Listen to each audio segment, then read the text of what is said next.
مرة شفت طفل في السوبر ماركت واقع على الأرض بيصرخ والأم مش عارفة تعمل إيه. يمكن إحنا كأهل بنشوف المشهد ده كتير، لكن عمرك فكرت إن الغضب اللي عند الطفل ده مش دايما حاجة وحشة؟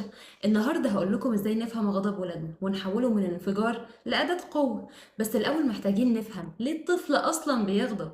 الغضب رد فعل طبيعي للإحباط أو الشعور بالظلم، وأوقات بيكون لأنه مش عارف يعبر بالكلام فبيلجأ للصوت العالي والعياط أو حتى الضرب.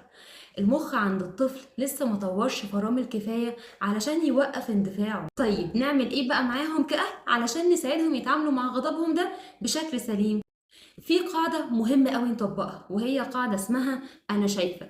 أول ما الطفل يغضب انزل لمستواه البصري على طول وبص في عينه وقول له أنا شايف إنك متضايق، احكي لي.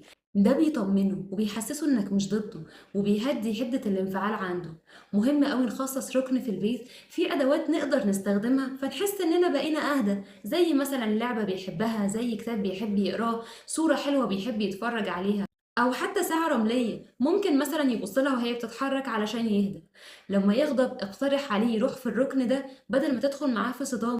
الفكرة هنا مش إننا بنعاقبه أو بنحرمه من وجوده معانا، لكن بنديله مساحة أمان يهدى ويفكر فيها.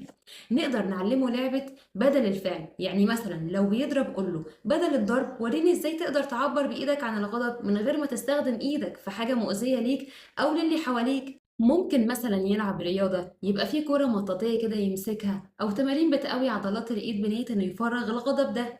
العد العكسي علمه لما يبقى غضبان يعد من 10 ل1 ببطء وهو بياخد نفس، أو مثلا علمه يقول عد الأرقام الفردية بس زي 1 3 5 7.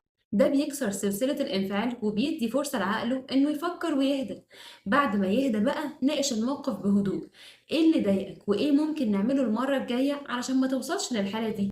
جربوا بقى التكنيكات دي وقولوا لي ايه الحاجة اللي جربتوها معاهم وفعلا نفعت معاهم. ولو عجبكم الفيديو ده اعملوا لايك واشتركوا علشان توصل لكم حلقات اكتر تساعدكم تبنوا جيل بيعرف يعبر عن نفسه من غير ما ينفجر. ويا صباح الاستمورنينج.